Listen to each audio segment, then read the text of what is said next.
Well, about 15 minutes after PSG forward Ousmane Dembélé was announced as the winner at last night's ceremony, Liverpool posted this on X with the caption, "A season to savour for Salah." Right, good morning, Charlie Austin. Was Salah robbed? I'm going to say no. Not robbed, because I think Dembele was a standout candidate, I think. How he performed for PSG, they've gone to win the Champions League. He's a standout one, so for me, he wasn't robbed. However, that shouldn't take away for how brilliant Salah was last year. Like, he was phenomenal in the Premier League. Liverpool in the league, he was the top scorer, so 47 goal involvements. Like, he's been amazing. He was amazing. I just think that shows as much, does the Premier League get almost overshadowed by the international kind of stage, really? Yeah, well, I do want to get into that. I'll just show you some stats of how Salah and Dembele compared last season, because we'll show you that Salah scored more goals and provided more assists. There we go. Crucially, he won just one trophy. I mean, it was the Premier League. It wasn't any old trophy, whereas Dembele won 3 trophies. But this is an individual award, not a team award. So how come Dembele? But I think it's obviously down to certain parts of the criteria, etc. You can look at, if you go on individual numbers, you look at 32 goals to 29, 22 assists to 14 assists, but then the trophies 1 to 3. I think the biggest one is PSG won the Champions League. That's the biggest one. And from where PSG have been, as a team, as much as it's an individual award, as a team, it's all been about the superstar, etc. Dembele's been the one to kind of grab that team and take it forward. He has been the standout performer on the, like I say, on the international stage away from English football. I've got the criteria you've got is individual and decisive performance, goals, assists, statistics, influence on the game, and consistency throughout the season. Yeah, but I'm on that, and I agree. And Salah ticks all them. Salah also ticks all them.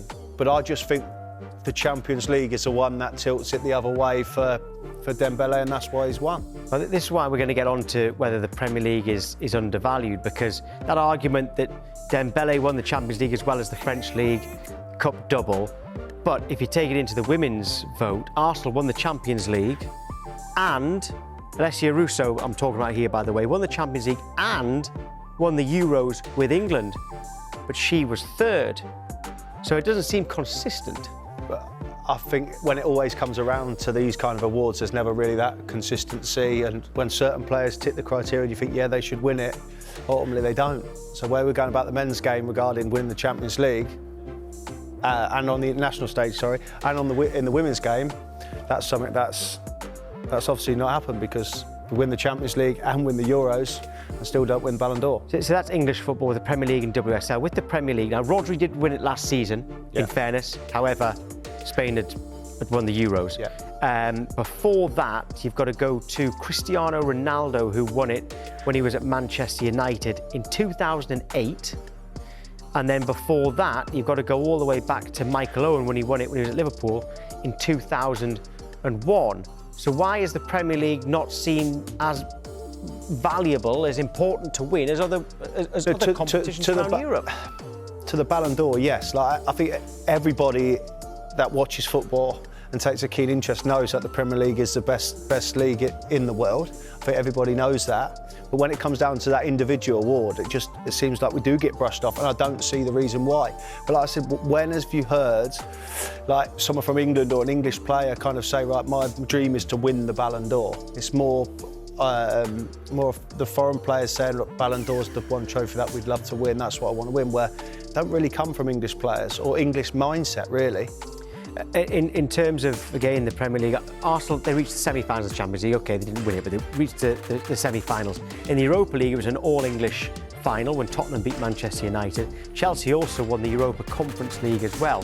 But only 2 players from the Premier League make up the top 20. The other one, by the way, was Cole Palmer. So you've got Salah in 4th, Cole Palmer in 8th. See, that doesn't seem fair either, because English clubs were dominating the rest of Europe, and Arsenal did reach the semi-finals of the Champions League. But I think we're dominating European football, and you can see that with Chelsea in there, Tottenham and Man United, and Arsenal get into the semi-final. Club World Cup as well, Chelsea. Yeah, of course. Bring that in. But when we're going on to them European competitions, let's be clear and straight to the point here.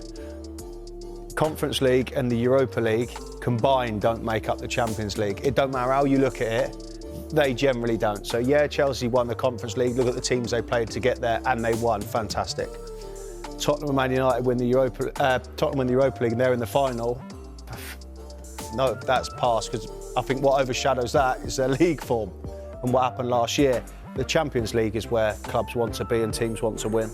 Well, on our Sky Sports News X account, we are asking the question, does the Ballon d'Or matter? And see what the viewers are saying. And wow, 77% are saying no, it doesn't matter. Is that a bit of a surprise? Well, obviously not, because you don't think it isn't. And also, to pick up on that, I had Danny Murphy say yesterday that they didn't really celebrate when Michael Owen won the Ballon d'Or. He come into the training ground with it. They give him like a round of applause and then just got on with it. I think that's just the mindset of English teams, I think. It's quite interesting. Right, well, Sky Sports have partnered with Finalysis, an app where passionate fans share their opinions on their club. If you want to represent your club, scan that QR code there or visit the Sky Sports app. We can speak to Liverpool fan Abigail Rudkin now on this situation with Mo Salah and the Ballon d'Or. Abigail, hello again. Let's straight to it. Has Salah been robbed? Yeah, well, I think fourth's a complete joke. How does Mo Salah finish fourth? He literally has one of his best seasons ever. He's done this consistently for 8 years at Liverpool at the top level. He's 33. I don't understand how he just keeps being disregarded in these ways. It's absolutely ridiculous. And like you say, it can come down to the Champions League, whether you win it, and we did go out to PSG. That's the top and bottom of it. But the year we won the Champions League, Van Dijk should have won it, and he didn't. And it just feels as though we're sort of disregarded in different ways. And I know, does the Ballon d'Or really matter is another argument, and I'd say no, but it means a lot to Mo Salah. He mentions it in interviews all the time, and it is something that he wants as a personal accolade.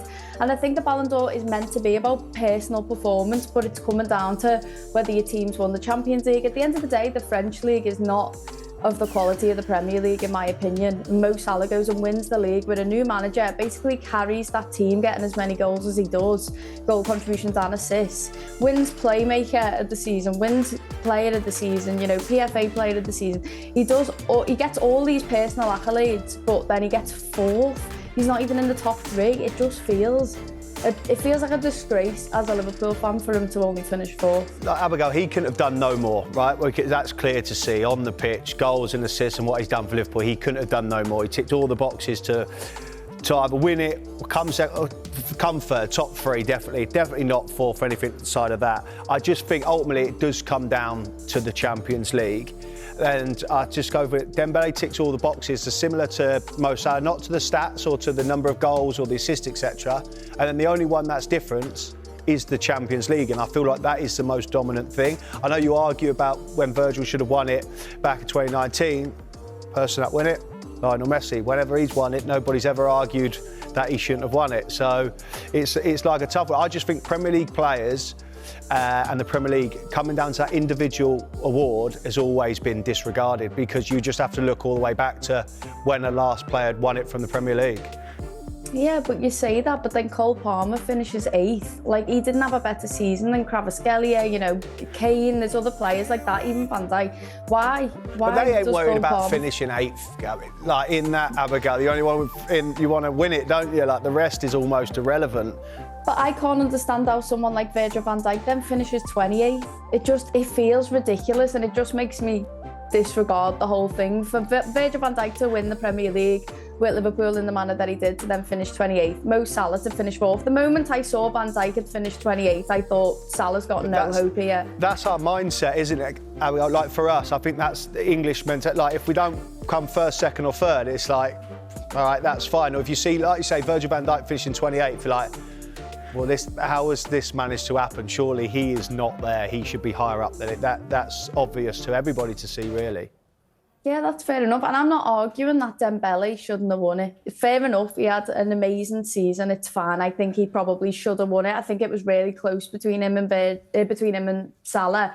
But at the end of the day, how does Yamal get second if he wasn't the age that he was? I don't think he'd be getting second. You know, Vitinha gets third. It makes no sense to me why Mo Salah finishes 4th. It's just, after the season that he had, he's just so underrated, and he's so underappreciated by everyone else except Liverpool fans, in my opinion. And you see even Liverpool's Twitter, like you've shown, they posted a big thread of all Salah's amazing achievements, all his amazing goals and stuff like that from the last season to let him know that he is appreciated by us. But at the end of the day, he deserves it. He's been consistent for 8 years, and I don't understand how he continues to be overlooked outside of the Premier League again and again. Yeah, to back you up there, what you just said there, there's a WhatsApp message on the bottom of the screen from someone called Mark. Says if Salah played for Barcelona or Real Madrid, he would have at least won 2 Ballon d'Ors. I was very surprised to hear that he'd never even made it into the top 3. You say that he's underrated, Salah. Are Liverpool also underrated around the rest of Europe? And is the Premier League either underrated or just being disregarded? Well, possibly, but in my mind, I don't know if it's because I just go and see the Premier League every week. I see the Premier League as the best league in the world, and I thought that was pretty much a mutual thought around the world, considering we have such big watchers in the likes of America, and other parts of the world. Everyone watches the Premier League, so I don't understand how we